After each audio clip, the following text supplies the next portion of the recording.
बड़े बड़े ऋषि मुनि, पीर, पैगंबर, औलिया भी इस ज्ञान को नहीं समझ पाए और अपना पूरा जीवन इन जंत्रों मंत्रों में, तंत्रों में, इन पूजा पाठ में, हवन यज्ञ में, इन परिक्रमाओं में, इसी में अपना पूरा जीवन व्यर्थ करके चले गए।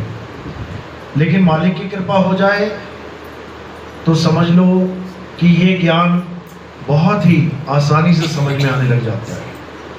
तो आज इसी मूल ज्ञान को समझेंगे, इसी को जानेंगे कि आखिर हमारे जीवन का उद्देश्य क्या है। इंसान जन्म मिला है तो क्या करने के लिए मिला है, आज इसको अच्छे से समझेंगे ताकि सब जीवों का कल्याण हो, सब मालिक के बच्चों को जन्म मरण से मुक्ति मिले। हमारा यही उद्देश्य है। तो आज इसी ज्ञान को भरपूर समझेंगे। तो सत्संग शुरू करने से पहले परमात्मा के नाम पे जयकारा लगाएंगे और फिर सत्संग शुरू करेंगे। बोलिए परमपिता परमात्मा की, सदगुरु बंदी छोड़ कबीर साहिब की, सभी संतों की, सभी भक्तों की, सदगुरु मदन पति साहिब की, दीवान जौहर पति साहिब, सदगुरु राम सेवक साहिब की, सदगुरु वैराग पति साहिब की, करीनापुर धाम की, सभी हंसों की, पंडाल में आए सभी भक्तों की, आज के आनंद की, इस गांव नगर बस्ती की सकल हंस को बंदगी, साहेब बंदगी सदा जय। तो मालिक की दया आज जयपुर पे हुई है और जो मूल ज्ञान है कबीर साहब का, आज उसके ऊपर विचार करेंगे। क्योंकि जैसा कि मैंने कई बार समझाया है कि इस दुनिया में दो प्रकार के ज्ञान हैं। एक ज्ञान है पवित्र ज्ञान, जिसको जगत ज्ञान कह देते हैं, जो जगत में प्रचलित है। आप कहीं भी चले जाओ, हिंदू धर्म में, मुस्लिम में, सिख में, ईसाई में, कहीं भी चले जाओ, तुम्हें कुछ ना कुछ ज्ञान जरूर मिलेगा।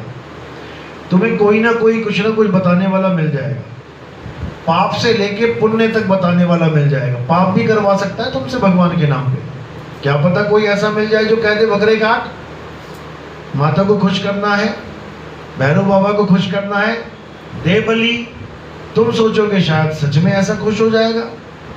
तुम गलती से पुण्य की जगह पाप करने लग जाओगे, वो भी भक्ति में शामिल कर दोगे कि ये तो बहुत बड़ा भगत है माता का, हर साल बकरा चढ़ाता है। ये नहीं पता कि हर साल अपनी कर्मों की जो ढेरी है उसको और बढ़ा लेता है, हालत खराब हो जाएगी। तो ऐसे भी हैं जो तुम्हें भक्ति के नाम पे तुम्हें कातिल बना दे, तुम कत्ल करते चले जाओ जीवों के। और अगर कोई नहीं भी कत्ल करवा रहा है तो क्या पता वो तुम्हें और कोई नहीं, परमात्मा को पाना है तो शरीर को कष्ट देना पड़ेगा। यात्राएं करो पैदल, हजारों किलोमीटर की यात्राएं करवा दी, भूखे रहना सिखा दिया, नंगे पैर चलना सिखा दिया, काया को कष्ट दिलवा दिया, सोच रहे अब परमात्मा मिल जाएगा, नहीं मिलेगा। ये भी पवित्र ज्ञान में ही आता है। तो ये जब तब पूजा पाठ हवन यज्ञ करवाने वाले भी आपको जीवन में मिलेंगे और बैठेंगे यहाँ पे। कहीं भी चले जाओ, किसी भी गांव में चले जाओ, कोई भी त्योहार आ जाए, देखो क्या होता है, पूरा गांव एक ही रास्ते पे चला हुआ है, वही जो कोई बता के चला गया।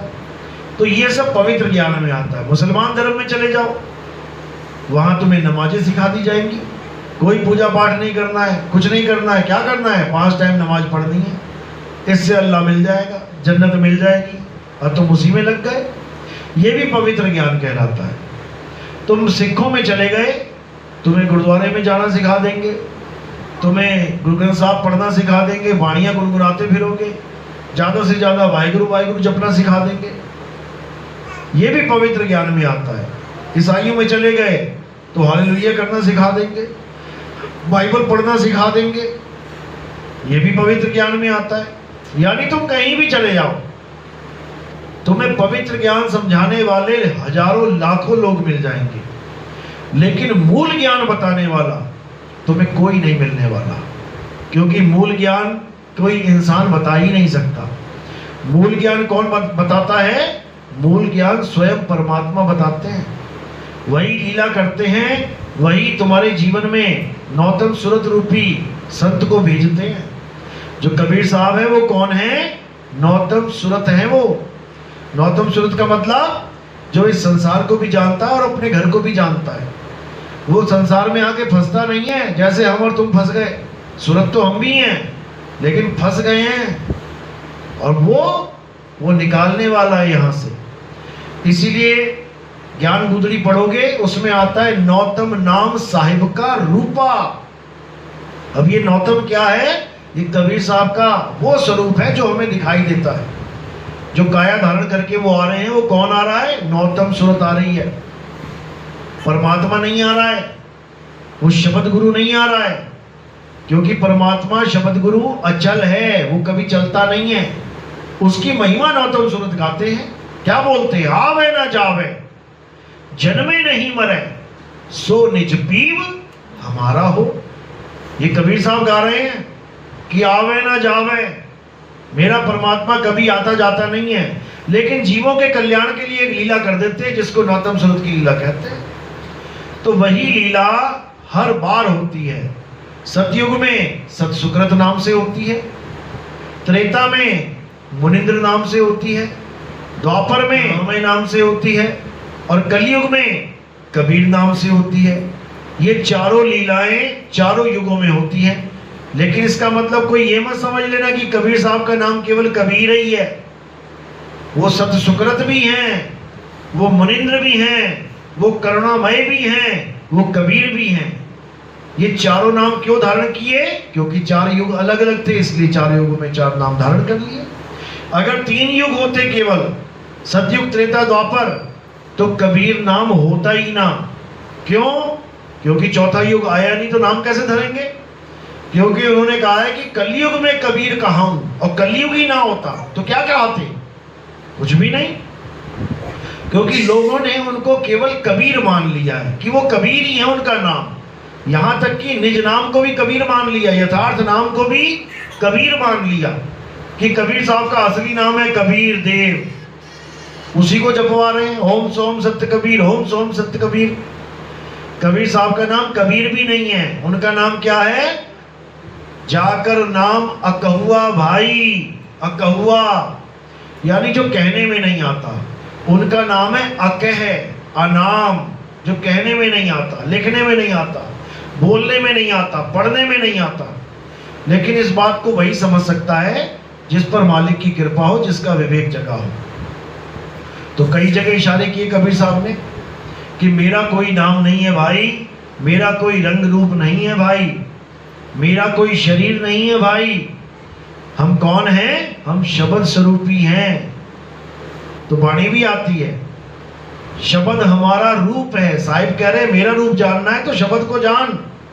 हम हैं शब्द, शब्द हम माही, हमसे भिन्न और कछु नाही। शब्द न भिन्न से देही, और कहें कबीर हम शब्द सनेही।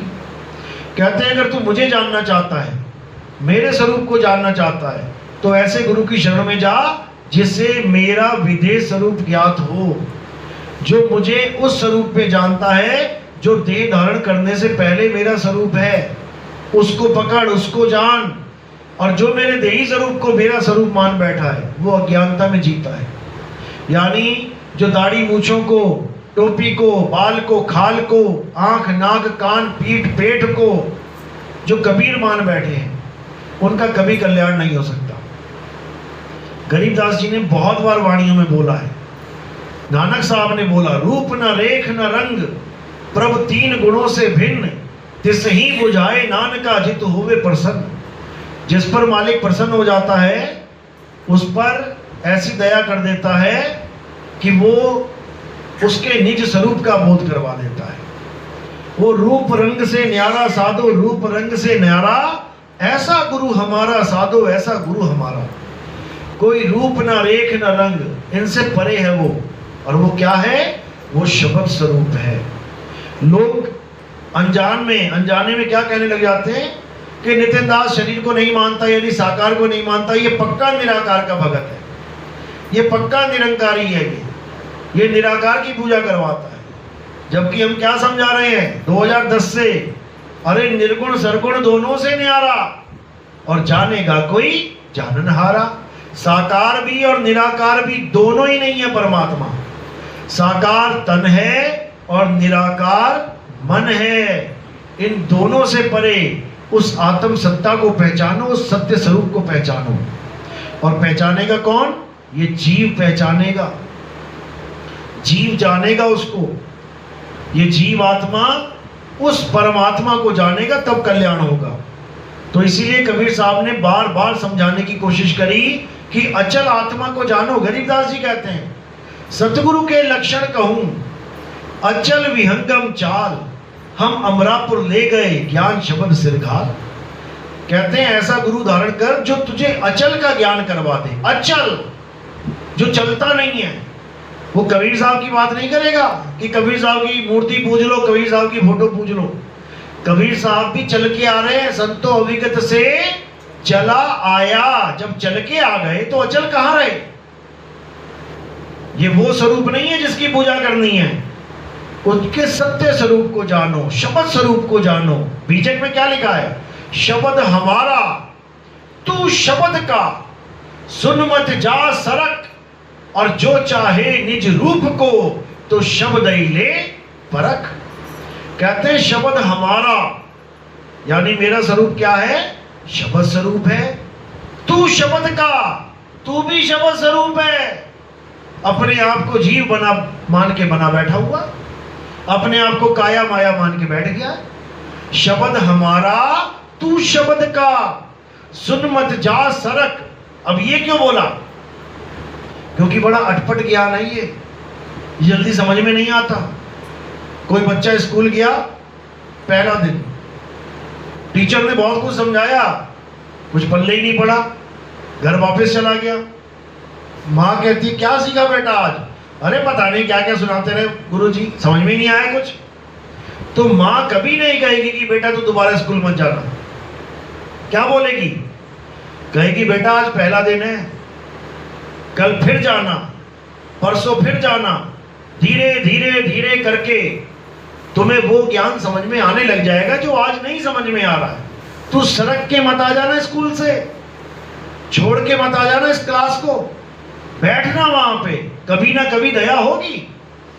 जिसके लिए बोला धीरे धीरे रे मना, धीरे सब कुछ होए, और माली सींचे 100 घड़ा, ऋतु आए फल होए। यानी ऐसा नहीं है कि आज ही आम बोए और तुम आज ही 100 घड़े डाल दो और कहो कि पेड़ नहीं निकल रहा, फल नहीं मिल रहा, ये तो बेकार है। ऐसा नहीं है, ऋतु आए फल होए। तो जब समय आएगा अपने आप समझ में आने लग जाएगा। तो इसीलिए क्या बोला कि धीरे धीरे रे मना। ये जल्दबाजी का ज्ञान, ये काम नहीं है। ये ज्ञान जल्दबाजी में समझ में ही नहीं आता। तो कह रहे हैं सुन मत जा सरक, भले तुझे नहीं समझ में आया। आज कितने लोगों के फोन आते हैं हमें, एक साल से सुन रहे हैं लेकिन समझ में ही नहीं आ रहा, विरोध करते हैं। 1 साल 2 साल 3 साल से विरोध कर रहे हैं। क्यों? क्योंकि सुन तो रहे हैं लेकिन समझ में नहीं आ रहा। लेकिन साहिब समझा रहे हैं कि तब भी सरकना मत, छोड़ना मत। भले तू विरोध कर रहा है लेकिन नितिन दास के सत्संग सुनते रहना। धीरे धीरे धीरे परमात्मा की ऐसी कृपा हो जाएगी कि हर बात समझ में आने लग जाएगी, हर बात। वो जयपुर वाले को देख लो, आज से 5-7 साल पहले हम समझाते थे कि गुरु देह नहीं होता है, गुरु शब्द होता है। गुरु देह नहीं, गुरु शब्द है। नहीं समझ में आ रही थी। अब उसका गुरुजी बाहर आ गया, अब क्या कह रहा है कि मैनेजमेंट वालों तुम कर लो, शरीर की कितनी सेवा करनी है, मेरा गुरु तो शब्द गुरु है, रोज आशीर्वाद दे रहा है। अब बताओ, अब कहां से शब्द गुरु आ गया तेरा? जब हम समझा रहे थे तब समझ में नहीं आ रहा था, लेकिन समझ में आ भी रहा था, तभी तो आज मुंह से ये बात निकली। तो इसीलिए कबीर साहब कहते हैं कि देर सवेर समझ में आएगा जरूर। तो देखो आ गया, भले हमारा समर्थन ना करे लेकिन बात का समर्थन तो कर दिया ना कि शब्द गुरु नाम की भी कोई चीज है बेटा, इसी को पाना है, और इसको नहीं पाया तो बर्बाद हो जाएगा। तो इसीलिए कबीर साहब ने शब्द गुरु की महिमा गाई है, नानक साहब ने शब्द गुरु की महिमा गाई है, रविदास जी महाराज ने शब्द गुरु की महिमा गाई है। नानक साहब तो खुलेआम कहते हैं कि शब्द गुरु सुरत धुन चेला। उन्होंने कभी नहीं कहा कि ग्रंथ गुरु, उन्होंने कभी नहीं कहा कि कोई देही गुरु, उन्होंने कभी नहीं कहा कि कोई राजा गुरु या प्रजा गुरु। वो कहते हैं शब्द गुरु और सुरत धुन चेला। लेकिन किसके बात समझ में आ रही है? किसी के भी नहीं। इन बातों को केवल वही समझ सकता है जिनके जीवन में शब्द भेदी गुरु आ गया है। वो तो 1 मिनट में समझ जाएगा कि किसकी बात चल रही है, नहीं तो हर इंसान गुरु के नाम पे शक्ल ढूंढ रहा है, शरीर ढूंढ रहा है, किसको गुरु बोलूं। अब किसी को कह दो ना ज्ञान गुरु है तो किसी के समझ में ही नहीं आ रही बात।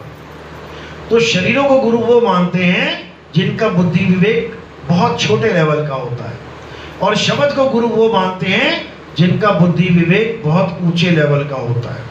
तो कबीर साहब ने शब्द गुरु की महिमा गाई है। शब्द गुरु को हमेशा अंग संग बोला है। देही गुरु तो दूर भी हो सकता है, तुम जयपुर में हो, वो मुंबई में बैठा है, वो दूर भी हो सकता है, लेकिन शब्द गुरु वो कभी दूर नहीं हो सकता। नर नारी और कीट पतंगा सार शब्द सभी के संगा, यानी शब्द गुरु सभी के संगा। तुम कहीं भी चले जाओ, तुम्हारा गुरु तुम्हारे पास रहेगा। मोको कहां ढूंढ रे बंदे, मैं तो तेरे पास में गाते ही हैं, लेकिन समझते नहीं है। अब इनसे पूछो परमात्मा कहाँ है, कहते हैं 16 संख योजन ऊपर। बताओ, वो कह रहा मैं तेरे पास में, और ये 16 संख योजन ऊपर बता रहे हैं। बस यही अज्ञान। तो क्या करना है, अब उसको जानना है जो हमारे पास है। ना मंदिर में, ना मस्जिद में, ना काबे कैलाश में, यानी जो तुमने ठिकाने बना लिए भगवान के नाम पे, ठीक है, शुरुआत अच्छी है। अगर मंदिर मस्जिद गुरुद्वारे ना हो तो कौन धार्मिक रहेगा यहाँ पे, फिर चाइना वाला हाल हो जाएगा। ना वहाँ कोई मंदिर, ना मस्जिद, ना गुरुद्वारा, वहाँ बस एक ही चीज़ है, खाओ कमाओ मर जाओ, खाओ कमाओ मर जाओ। इसलिए भी जीवन नहीं मिला है कि खाओ कमाओ मर जाओ, ये तो जानवरों वाला जीवन हो गया। पैदा हो गए, अब खा पी के बड़े हो जाओ, बच्चे पैदा करो और उसके बाद मर जाओ, ये तो जानवरों वाला जीवन है। अपना जीवन क्या है, इंसानों वाला जीवन क्या है? इंसानों वाला जीवन है कि अपने आत्म स्वरूप को जानो। महात्मा बुद्ध क्या बोल के गए, अपो दीपो भवा, अपना दीपक स्वयं बन जाओ। इसका मतलब क्या है कि महात्मा बुद्ध की बहुत बड़ी बड़ी मूर्तियां बनाओ, उसके बाद उनकी पूजा करो, आगे दंडवत प्रणाम करो। जापान से लेके सिंगापुर, सिंगापुर से लेके मलेशिया, थाईलैंड, हर जगह जाके यही देखा मैंने कि महात्मा बुद्ध की बड़ी बड़ी मूर्तियां। एक तो बिग बुद्धा नाम का हांगकांग में बना रखा है, इतना बड़ा बुद्धा। बताओ, मतलब बड़ा बुद्धा बनाने का मतलब क्या है तुम्हारा? अपने भगवान को बड़ा साबित करना चाहते हो कि बाकी छोटी मूर्तियां हैं, मैं बड़ी मूर्ति बना दूंगा तो बड़ा वाला भगवान। अरे वो कह रहे हैं अपो दीपा भवा, अपना दीपक स्वयं बन जाओ, अपनी मूर्ति बनाओ। तब तो समझ में आया कि तुम अपने दीपक स्वयं बन गए। तुम भगवान बुद्ध की मूर्तियां बनाते जा रहे हो, फिर तो वही ब्राह्मणों वाला काम हो गया। वो रामकृष्ण को बनाते रहे, तुम बुद्ध को बनाते रहे, ना वो अपना दीपक बन पाया, ना तुम अपने दीपक बन पाए। तो ये सांकेतिक ज्ञान क्या है? अपना दीपक स्वयं बनो, यानी अपने आत्म देव को पहचान लो, वो तुम्हारे घट में विराजमान है। घट घट मेरा साइया और सोनी सेज न कोय, बलिहारी व घट की जा घट परगट होए। यहां पर ये नहीं बोला कि किसी और की पूजा करनी है, कहते तुम्हारे घट में प्रकट हो जाएगा वो। और कैसे प्रकट होगा? जब तुम्हें ये समझ में आ जाए, तुम्हें ये बताने वाला गुरु मिल जाए कि वो तुम्हारे घट में विराजमान है। तो इसी को साहिब ने समझाया है, ज्यों तिल माही तेल है और ज्यों चकमक में आग, और तेरा साईं तुझ में है, जाग सके तो जाग। यानी कुछ नहीं करना, कोई मंत्र नहीं, जंतर नहीं, तंत्र नहीं, पूजा नहीं, पाठ नहीं, हवन नहीं, यज्ञ नहीं, कोई परिक्रमा नहीं, कुछ भी नहीं। हर चीज से निवृत्त हो जाओ, हर चीज को छोड़ दो। ठीक है, जो किया सो किया, अच्छी बात है। एलकेजी ABCD भी तो पढ़ी थी ना, LKG में पढ़ी थी। अब छूट गई कि नहीं छूट गई? या आज भी इंग्लिश ऐसे पढ़ते हो जैसे कोई लिखा है, कोई भी नाम WHAT वर्ड लिखा है तो क्या ऐसे पढ़ोगे? W for wolf, H for hen, A for apple, T for tiger, ऐसे तो नहीं पढ़ोगे ना।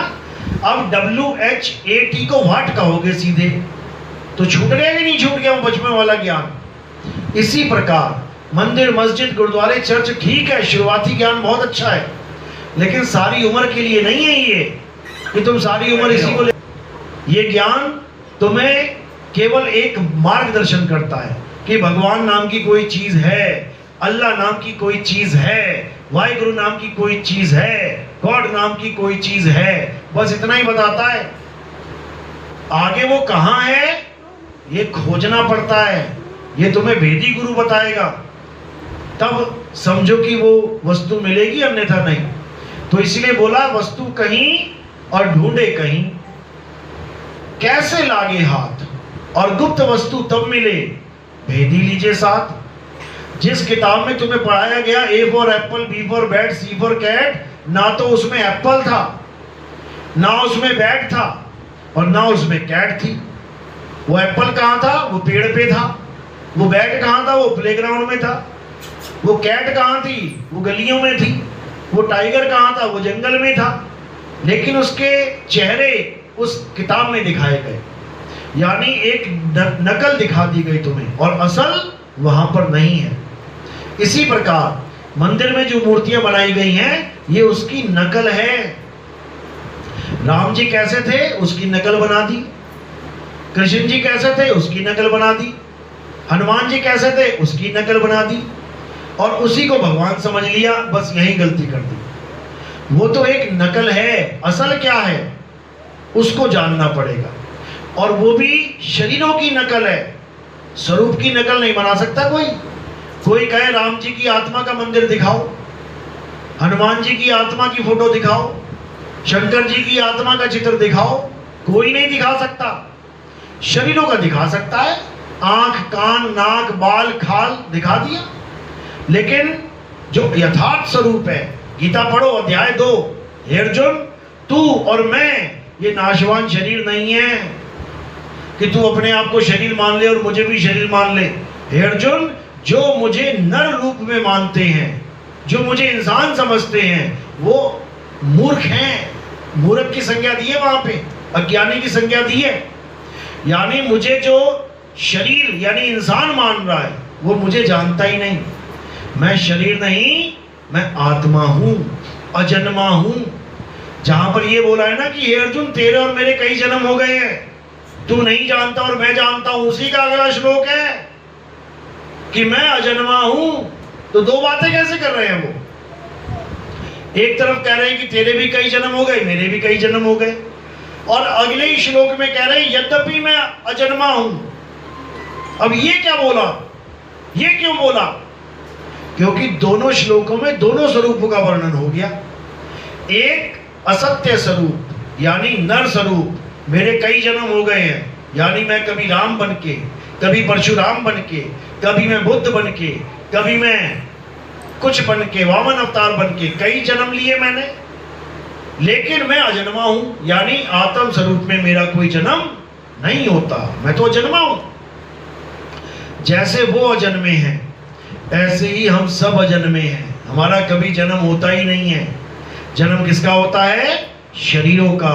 मरता कौन है? शरीर मरता है, जीव अजन्मा है। इसलिए बोला गया ईश्वर अंश जीव अविनाशी। जो अविनाशी है, जिसका कभी विनाश नहीं हो सकता, उसका जन्म कैसे होगा?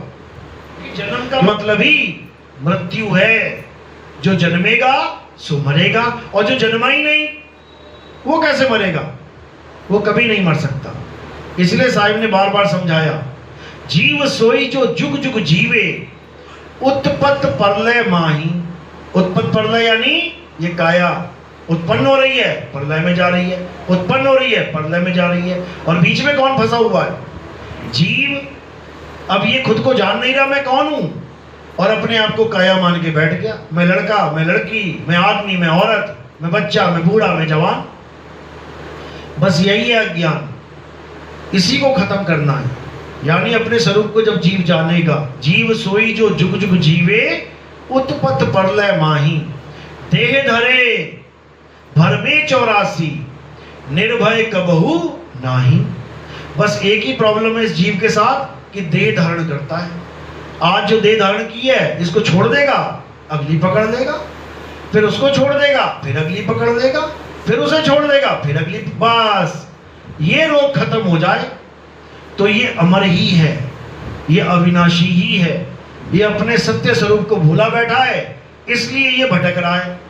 अब ये गुरुओं के पास जाता है, मुक्ति प्राप्त कर दे, गुरुजी मुझे मुक्ति दे दो, गुरुजी मैं मुक्त होना चाहता हूं। और गुरुजी क्या कर देते हैं, इसको मंत्रों से जोड़ देते हैं। गुरुजी इसको तंत्र मंत्र से जोड़ देते हैं कि बेटा ये नाम जप ले। कोई कह रहा राधे राधे जप ले। अब ये अमर जीव क्या पकड़ के बैठ गया, राधे राधे राधे। कोई कह रहा है अल्लाह अल्लाह जप ले। अब ये अमर जीव क्या पकड़ के बैठ गया, अल्लाह अल्लाह। कोई कह रहा है ओम कलियम हरियम शरियम जप ले, तेरी मुक्ति हो जाएगी। अब क्या पकड़ के बैठ गया ये अमर जीव, ओम कलियम हरियम शरियम। यानी हर गुरु इस अविनाशी जीव से मंत्रों की साधना करवा रहा है। इसको अक्षर पकड़ाए जा रहे हैं, कभी हिंदी के अक्षर पकड़ लेता है, कभी अंग्रेजी के पकड़ लेता है, कभी अरबी के पकड़ लेता है, कभी किसी के कभी किसी के। लेकिन ये नहीं जान पाता कि अक्षर बड़ा कि जीव, ये अक्षरों से बने शब्द बड़े कि जीव बड़ा। कबीर साहब ने साखी में बोला, मैं तो से पूछूं पंडिता, शब्द बड़ा कि जीव। इन शब्दों को कौन बना रहा है, इन शब्दों को कौन बोल रहा है, जीव बोल रहा है।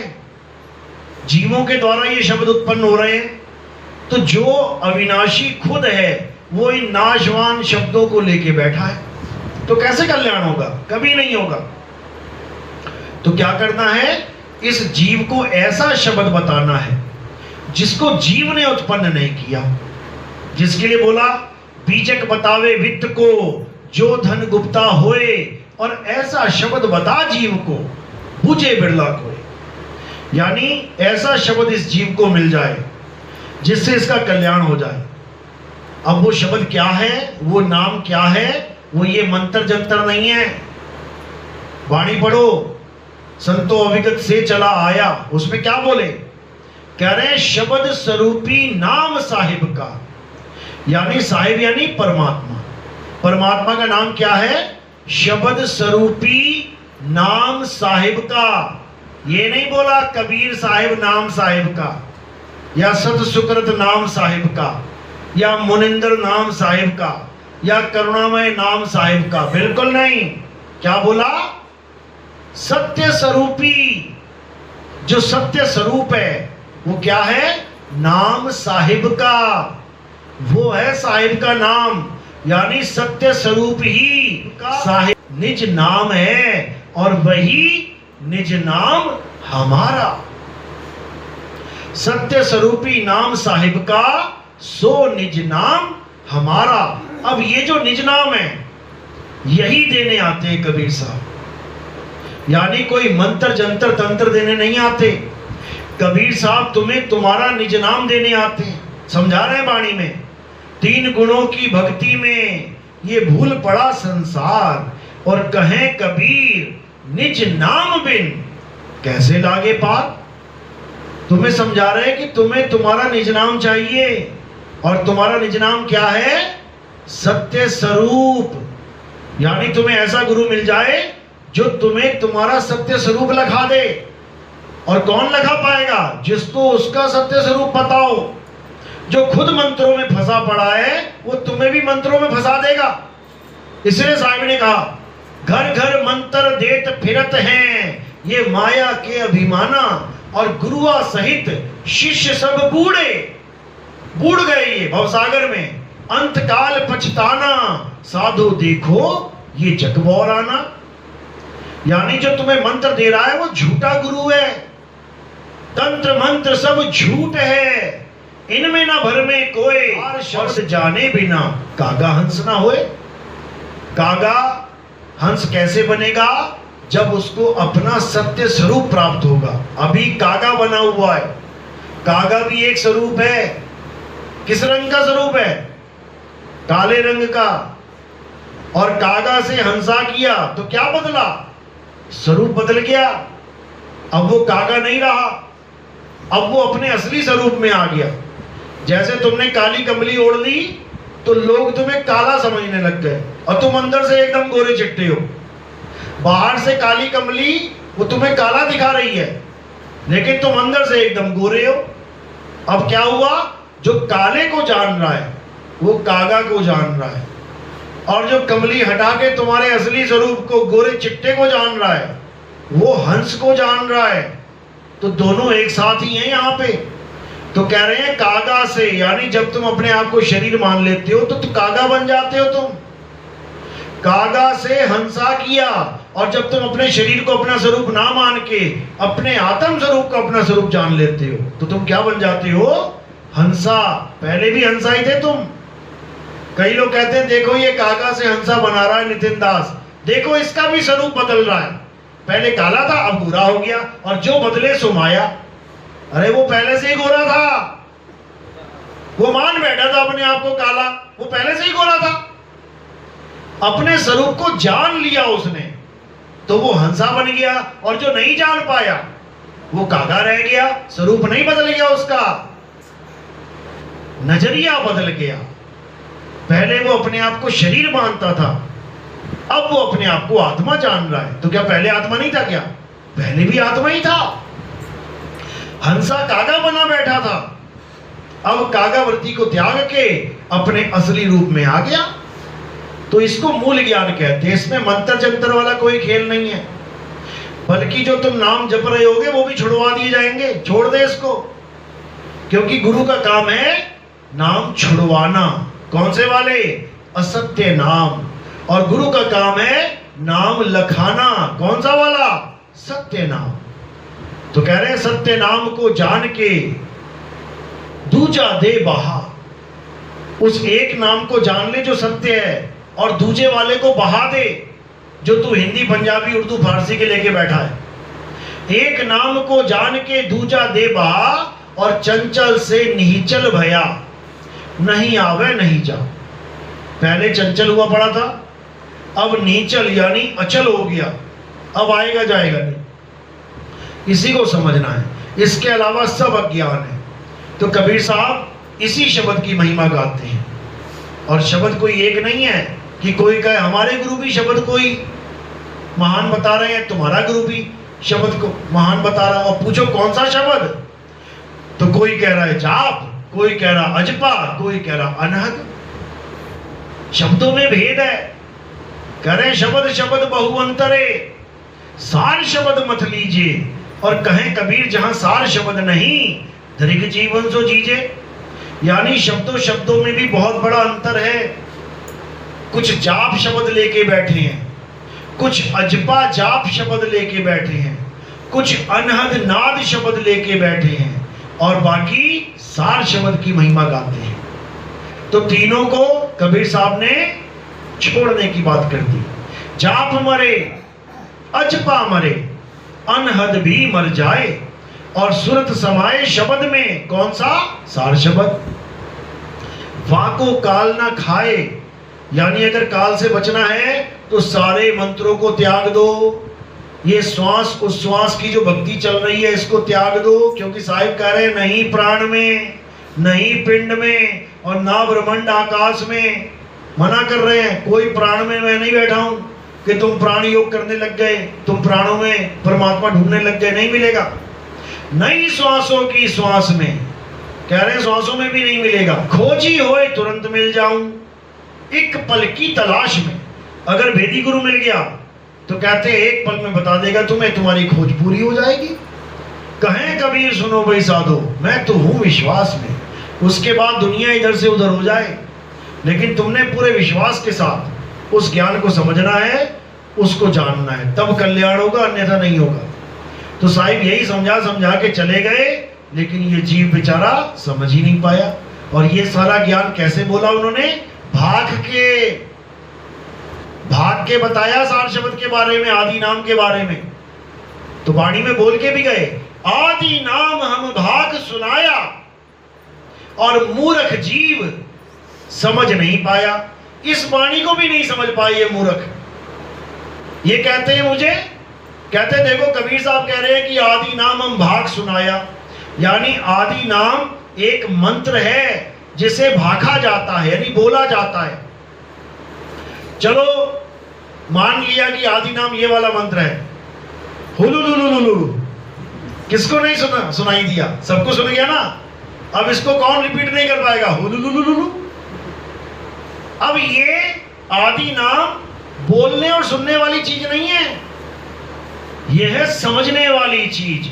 आदि नाम हम भाग सुनाया और मूर्ख जीव समझ नहीं पाया। अब बताओ इसमें क्या समझना था? मैं कुछ भी भाग देता हूं, लो सत्य कबीर। अब इसमें समझू क्या? जो दे दिया वो जपना है। मैंने भागा कलिंग कलिंग कलिंग, अब इसमें मैं समझू क्या? जो दे दिया वो जपना है। मैं भागूंगा आऊं माऊं चाऊं, अब इसमें समझू क्या? जो गुरुजी ने कह दिया उसको जपना है। लेकिन यहां जपने की बात नहीं कह रहे कबीर साहब, यहां सुनने की बात भी नहीं कह रहे कि आदि नाम हम भाग सुनाया, मूर्ख जीव सुन नहीं पाया। सुनने का काम ही नहीं है यहां पे, यहां समझ की बात है। आदि नाम हम भाग सुनाया और मूर्ख जीव समझ नहीं पाया। क्यों नहीं समझ पाया? क्योंकि आदि नाम जपने का मंत्र ही नहीं है। आदि नाम तुम्हारा स्वरूप है। अब ये मूर्खों को समझ में ही नहीं आता कि शरीर के अलावा भी कोई स्वरूप हो सकता है, शरीर के अलावा भी हमारा कोई अस्तित्व है। यही समझ में नहीं आता इन लोगों को, तो करे क्या? आत्मा आत्मा तो सब कर रहे हैं। हाँ भगत जी आत्मा, हाँ भगत जी आत्मा। अब पूछो कैसी आत्मा, तो देते दांत निपोर। पूछ लो ना कि आत्मा कैसी होती है, अभी बता देंगे। आत्मा तुम्हारे जैसी होगी, जैसी तुम्हारी शक्ल है वैसी आत्मा की शक्ल है। और कुत्ते की, बिल्ली की, सांप की, उसकी आत्मा कैसी होगी? तो कई मूर्ख क्या कहते हैं? कुत्ते की आत्मा कुत्ते जैसी होगी। अरे तू भी कुत्ता बना हुआ था किसी दिन 84 में, तू भी हाथी घोड़ा बिल्ली बकरा बना हुआ था। तो तू शरीर धारण करते करते तेरी आत्मा भी वैसी होने लग जाएगी, आत्मा भी बदल जाएगी। ये किसी को समझ में ही नहीं आ रही बात, इसीलिए बोला मूर्ख जीव समझ नहीं पाया। आत्मा का स्वरूप बदलता नहीं है हे अर्जुन, आत्मा अपरिवर्तनशील है। शरीर बदलते हैं, करंट नहीं बदलता। शरीर बदलते हैं, करंट पंखे में आ गया तो पंखा चल रहा है, बल्ब में आ गया तो बल्ब चल रहा है, गीजर में आ गया तो गीजर चल रहा है, प्रेस में आ गया तो प्रेस चल रही है। शरीर तो बदल रहे हैं, लेकिन कहोगे करंट बदल रहा है तो वो नहीं बदल रहा, वो तो वैसे का वैसा ही है। इसी प्रकार आत्मा कभी नहीं बदलती। जिस शरीर को धारण कर ले वैसा ही खेल चलने लग जाता है। कुत्ते का शरीर धारण कर लिया तो भाव भाव कर रही है, बिल्ली का शरीर धारण कर लिया तो म्याऊं म्याऊं कर रही है, अभी इंसान का चूल्हा धारण कर लिया तो 52 अक्षर लेके बैठ गई है। यह जीव आत्मा का खेल बता रहा हूं। तो इस आत्मा को समझना पड़ेगा, पहले जीव को समझना पड़ेगा, उसके बाद अपने अचल स्वरूप को यानी आत्म देव को समझना पड़ेगा, तब कल्याण होगा, नहीं तो नहीं होगा, जितना मर्जी जोर लगा लो। तो कबीर साहब ने सार शब्द की महिमा गाई, जाप मरे अजपा मरे अनहद भी मर जाए। यानी जो गुरु जाप देते हैं उनकी भक्ति नष्ट हो जाएगी। ये अक्षर खिर जाएंगे, वो अक्षर इनमें नहीं। खिर जाएंगे मतलब खंडित हो जाएंगे, ये सारी पूजा पाठ खंडित हो जाएगा, नाम खंडित हो जाएंगे। तो कह रहे हैं नाम जितने भी दिए गुरु जी ने ये सब खत्म हो जाएंगे। जाप मरे अजपा मरे, जो श्वासों में तुम्हें अजपा जाप पकड़ा दिया, कोई सोहंग सोहंग जप रहा है, कोई राम राम जप रहा है श्वासों में, कोई वाहिगुरु वाहिगुरु जप रहा है, कोई अल्लाह अल्लाह जप रहा है। तो कह रहे हैं जाप मरे अजपा मरे अनहद भी मर जाए और सूरत समाये शब्द में वाको काल ना खाए। अनहद नाद को भी खत्म कर दिया साहिब ने, लेकिन बड़े बड़े पंथ बेचारे अनहद में फंसे पड़े। अनहद मतलब कानों में उंगलियां डाल के अंदर 5 तत्वों की 5 धुनों को सुनना। कबीर साहब ने अनहद के ऊपर इतना अच्छा शब्द बोला, विवेकी एक पल में समझ जाएगा और अज्ञानी सुनकर भी धक्के खाएगा। क्या बोला? अनहद बाजा जम का थाना, परमात्मा का घर नहीं बोला इसको, जम का थाना। जैसे थानेदार का थाना होता है ना, जाना चाहता है कोई वहां पे? कोई नहीं जाना चाहता वहां, क्यों? पटे पड़ेंगे वहां पे। पटे पड़ते हैं और लठ बजते हैं वहां पे। तो कह रहे अनहद बाजा जम का थाना, यानी जम राजा का थाना है वो, वहां पे सबको रोक लिया उसने। इसी अनहद नाद में बड़े बड़े ऋषि मुनियों को उलझा के रख दिया। अनहद बाजा जम का थाना, पांचों तत्व करे घमसाना, अनहद बाजा विधि विधि बाजे, और सार शब्द धुन न्यारी गाजे। दोनों का निबेड़ा कर दिया कि ये 5 नाम अनहद बाजा, ये भाई जम का थाना है, ये तुम्हें बर्बाद कर देगा। और सार शब्द न्यारी धुन गाजे, वो बिल्कुल न्यारा, इतना न्यारा है कि तुम सोच भी नहीं सकते। यानी 3 लोक में उसकी जैसी कोई आवाज है ही नहीं, इतना न्यारा है। न्यारा यानी भिन्न, उसके जैसा यहां कुछ है ही नहीं। इसीलिए काल भगवान उसकी नकल नहीं मार सकता, नहीं मार सकता। वो तुम्हें 5 तत्वों की नाद तो सुनवा सकता है, लेकिन सार शब्द उसके पास कॉपी नहीं कर सकता। इसीलिए कबीर साहब ने, जब काल के साथ वार्ता हुई, कबीर साहब ने कहा कि मैं अपने जीवों को बचाने के लिए आ रहा हूं। तो काल कहता कि अगर आप जीवों को ले जाओगे तो मेरी दुनिया तो खाली हो जाएगी, लेकिन आप लेके कैसे जाओगे, क्या करवाओगे? तो कबीर साहब कहते हम परमात्मा का नाम देंगे। कहते आप 1 नाम दोगे, हम लाखों नाम देंगे, करोड़ों नाम देंगे। तो कबीर साहब कहते हमारा नाम जाप नहीं होगा, अजपा होगा। तो काल कहता हमारा भी अजपा होगा, सांसों में अजपा करवा देंगे, मुंह से नहीं जपवाएंगे। तो साहिब कह रहे हमारा नाम धुन होगा। वो कहता हमारा भी नाम धुन होगा, आपकी 1 होगी, हमारी 5 हो जाएंगी। तो साहिब कहते हैं कि मेरी जो धुन है वो 3 लोक में वैसी कोई धुन होगी नहीं। वहां जाके काल भगवान फंस गया कि अब क्या करें। तो ये वही धुन है जिसकी कॉपी काल भगवान नहीं कर सकता। इसीलिए मैं कहता हूं कि तीसरी दीक्षा तभी होती है जब गुरु से पूछो कि मुझे कैसी धुन मिली है, क्योंकि असली धुन को छोड़ के नकली धुन की हर कॉपी है। यहाँ पे जो असली धुन है उसके साथ कुछ और भी होता है, अनुभव ज्ञान है वो। जैसे अगर तुम्हें शेर दिख जाए तो दिख तो गया, उसके साथ कुछ और भी होगा ना। क्या होगा? झिग्गी बन जाएगी तुम्हारी, समझो। तो वो जो अनुभव ज्ञान होता है उससे क्या क्या हुआ ये पूछा जाता है, क्या क्या हुआ। और जब वो बताता है तो समझ में आ जाता है कि इसको असली नाम मिला है कि नकली नाम मिला है। यानी चीज तो तुम्हारे पास ही प्रकट होगी, लेकिन काल भगवान धोखा देने में 1 नंबर है। वो इतना बड़ा धोखेबाज है कि तुम्हारे सामने तुम्हारा गुरु बन के खड़ा हो जाएगा। तुम कहोगे नहीं जी गुरु जी तो हैं ये। आज रामपाल जी के चेले, मधु परमहंस जी के चेले, राधा स्वामी के चेले इसी में तो उलझे पड़े हैं कि आप कहते हैं गुरु जी जेल में, हमें तो रोज दर्शन होते हैं। अरे वो काल भगवान है जो तुम्हें दर्शन दे रहा है। इंदुमती को भी दिए थे, वो तो काल भगवान का भेद कबीर साहब ने बता दिया था इंदुमती को कि मैं जा रहा हूं, लेकिन बेटा काल भगवान मेरा रूप धारण करके आएगा। उसका माथा छोटा होगा, आंखें पीली होंगी। अब बताओ, ये सांकेतिक ज्ञान बता रहा हूं। वो आज तक छोटा माथा बड़ा नहीं हो पाया और पीली आंखें सफेद नहीं हो पाई। आज भी गुरु लोग यही बोलते हैं कि मेरे रूप में काल भगवान आएगा, उसका माथा छोटा होगा, आंखें पीली होंगी। बताओ, वो छोटे माथे को बड़ा नहीं कर सकता क्या? जब वो हर चीज की कॉपी कर सकता है तो इसकी क्यों नहीं कर सकता? असल में ये सांकेतिक ज्ञान है।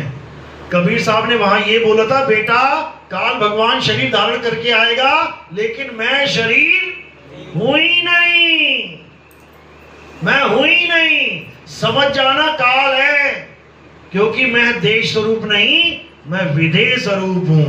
मैं काया स्वरूप नहीं, मैं शब्द स्वरूप हूं। इसीलिए बोला शब्द न बिन से देही, और कहें कबीर हम शब्द सने ही। यानी मैं देह स्वरूप का प्रेमी नहीं हूं, हम शब्द स्वरूप के प्रेमी हैं, हम शब्द गुरु के प्रेमी हैं। बोलिए परमपिता परमात्मा की सदा ही जय हो। कितने भगत नए आए आज? हाथ खड़ा करो जरा। कहां से जुड़े थे पहले? हैं? कौन से गुरु जी से? कौन से गुरु जी से जुड़े हुए थे? कोई गुरु धारण किया था पहले? कौन गुरु जी थे? गरीबदास जी। बहुत बढ़िया, अच्छी बात। छुड़ानी धाम वाले, कबीरपंथी। अच्छा अच्छा। और कौन आया पहली बार? और कोई है? किसी का कोई सवाल है? कोई कुछ पूछना चाहता है? पहली बार आया, नहीं समझ में आया? सत्संग सुन रहे हो लगातार? बहुत अच्छी बात है। चलो, हाँ बोलो। ये जो ओम शब्द है, ओम शब्द, ओम शब्द क्या है? बहुत अच्छा सवाल है। देखो, ओम को भी जान लो, साथ में सोहम को भी जान लो, क्योंकि इन दोनों का मेल मिला हुआ है। हाँ, ओम और सोहम क्या है? कबीर साहब समझा रहे हैं, कह रहे सोहम शब्द हम जग में ले आए, सार शब्द हम गुप्त छुपाए। अब यहाँ 3 शब्द हो गए, एक वो जो आपने पूछा ओम, एक सोहम और एक सार शब्द। ये तीनों शब्दों का खेल है सारा। इसी को गीता में बताया कि 3 पुरुष हैं। कौन कौन से? क्षर पुरुष यानी ओम, अक्षर पुरुष यानी सोहम, और परम अक्षर पुरुष यानी सार शब्द, जिसको सत्य कह देते हैं। ओम क्या है? ओम हमारी काया है। ओ हम काया मर मर जाए। सोहंग क्या है? सोहंग जीव है। सोहंग फिर गोता खाए। ओम मारे ओम मरे, सोहंग लख 84 फिरे। पहले तो ये समझ लो कि ये कोई मंत्र नहीं है, ये लोगों ने मंत्र बना दिया। वेद पुराणों में ओम का जिक्र आता है मंत्र के रूप में, जबकि ये तत्व है।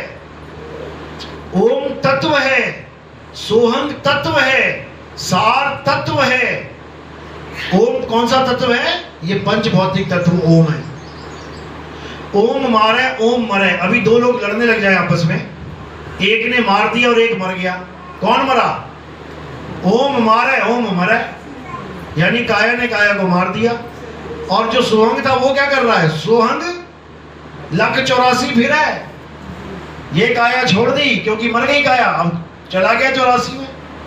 तो ये ओम और सोहंग का खेल चल रहा है यहाँ पे। ये जितने भी बैठे हुए हैं, ये कौन है? ये ओम सोहंग है, यानी क्षर पुरुष और अक्षर पुरुष बैठा हुआ है। ये रामपाल जी वाला अक्षर पुरुष नहीं है, 5 संत ब्रह्मांड का मालिक। ये अक्षर पुरुष क्या है? ये तुम्हारी सूरत है, जीव है। इसी को साहिब ने समझाया कि ओम यानी ये काया और सोहम यानी ये जीव। देखो बोला ना, माया आदि निरंजन भाई, आप पे जाई आप पे खाई। ओ हम सोहम का है खेला, ब्रह्मा विष्णु महेश्वर चेला। कहां लिखी है वाणी? कहां लिखी है? गरीबदास जी ग्रंथ में है ये कि माया आदि निरंजन भाई, आप पे जाई आप पे खाई। ब्रह्मा विष्णु महेश्वर चेला, ओ हम सोहम काहे खेला। ये सृष्टि का निर्माण बता रहे हैं वो, ये सृष्टि रचना है। आदि माया निरंजन भाई, यानी ये दोनों भाई बहन हैं।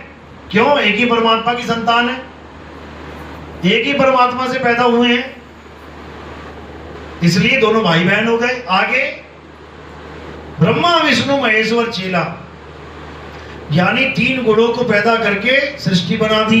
ब्रह्मा रजोगुण, विष्णु सतोगुण, शंकर तमोगुण। ब्रह्मा विष्णु महेश्वर चेला। चेला क्यों बोला? क्योंकि गुरु का हर हुक्म माना जा रहा है, जो कहते हैं वो कर रहे हैं। ब्रह्मा को कह रहे हैं सृष्टि बना, ब्रह्मा सुबह से लेकर शाम तक सृष्टि बना रहा है। विष्णु जी को कह रहे हैं सृष्टि को पाल, वो पाल रहा है।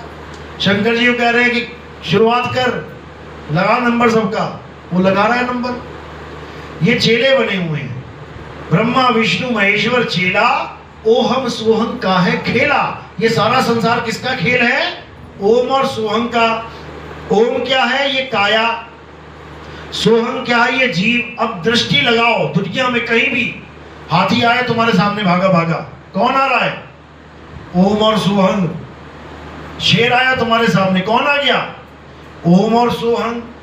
कोई आदमी आ गया, कोई चिड़िया आ गई, कोई कुत्ता आ गया, बिल्ली आ गया, चींटी आ गई, कोई सांप बिच्छू आ गया, कौन आ गया? ओम और सोहम, क्योंकि सारा खेल ही ओम सोहम का है।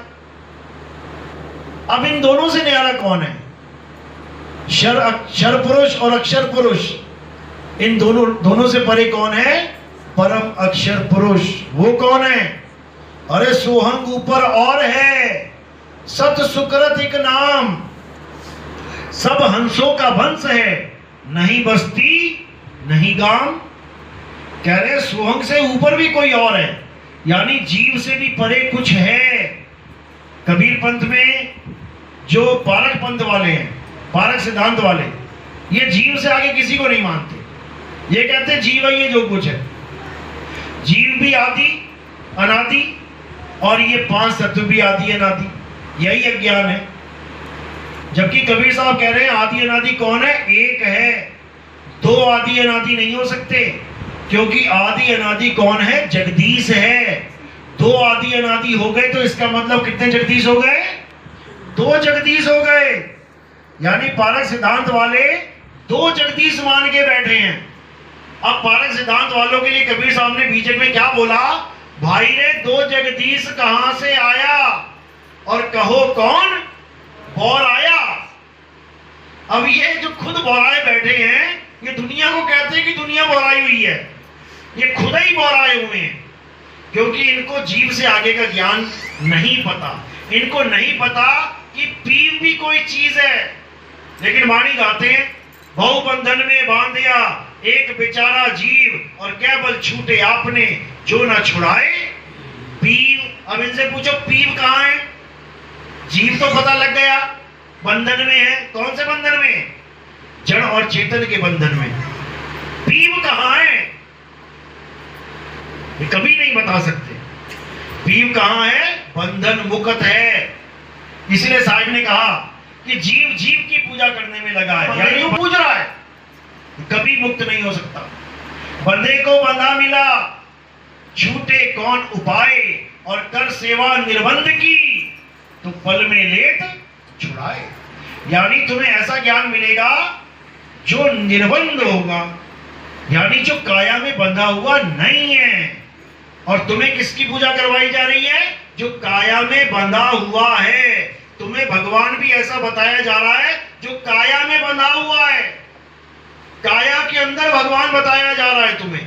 यानी परमात्मा कहां है? इस काया रूपी जेल के अंदर कैदी बना के रख दिया इन लोगों ने, जबकि वो कैदी नहीं है। कैदी कौन है? कैदी हम हैं। और जेल कहां है हमारी? ये काया ही जेल है। संतों निरंजन जाल पसारा, 5-25 3 का पिंजड़ा, वहां में तुमको राखे हो। कितना क्लियर बता दिया, तुमको राखे हो, हमको नहीं। जो बता रहा है उसको भी नहीं रख सकता काल भगवान इस 5 तत्व के पिंजड़े में। हाड चाम लहू ना मेरे घर दासी, जुल्हा का सुत आन कहाया, जगत करे मेरी हांसी। उन्होंने हर चीज बताई है, लेकिन ये मूर्ख जीव समझ ही नहीं पाए, तो करे क्या। चलो अब समझ में आ गया। ओम केवल मंत्र नहीं है, मंत्र बना दिया है। जैसे राम कौन है? दशरथ जी के पुत्र, यानी तत्व है वो। तभी तो देख के पहचानोगे। अब पानी को देखोगे तभी तो कहोगे ना पानी है, मिट्टी को देखोगे तभी तो कहोगे मिट्टी है। यानी तत्वों का नाम रख दिया गया है। इसी प्रकार राम किसका नाम रखा? जो बच्चा पैदा हुआ उसको जो कोई देखेगा कहेगा राम जी हैं। मंत्र नहीं है, मंत्र तो बना दिया इन लोगों ने, राम राम राम राम राम राम। इसी प्रकार ओम कोई मंत्र नहीं है। ओम इस काया को कहते हैं, ये काया ही ओम है। जब कहते हैं ना पंचअक्षरी मंत्र है, ये पंचअक्षरी पंच तत्व का भेद है। इन्हीं 5 अक्षरों से इन 5 तत्वों की तत्व है ये। इसीलिए कबीर साहब की वाणी पढ़ोगे ज्ञान गुदरी, ओ हम सो हम तत्व विचारा, मंत्र विचारा नहीं बोला। यानी ओहम और सोहम कौन सा तत्व है? विचार करो। ओहम क्या है? ये पंच भौतिक तत्व ओहम है, और जीव रूपी सोहम है। ओहम सोहम तत्व विचारा, जब तुमने इसको विचार लिया, समझ में आ गया, तो ये मंत्र रहे ही नहीं, ये तत्व बन गए। सोहंग सोहंग मंत्र तब तक रहेगा जब तक तुम सोहंग को जान नहीं रहे, और जब तुम सोहंग को जान लोगे ये मंत्र खत्म हो जाएगा, क्योंकि वो तुम ही हो। इसी को बोला परम तत्व का ध्यान धर, सोहम आपे आप। तू ही सोहम है, तू क्या सोहम सोहम रट रहा है? अपने आप को जान, जो तू सो हम, जैसा तू वैसे हम। बस तू अपने आप को भूला बैठा है और वो अपने आप को जान रहा है, बस इतना सा खेल है। चलो बोलिए परमपिता परमात्मा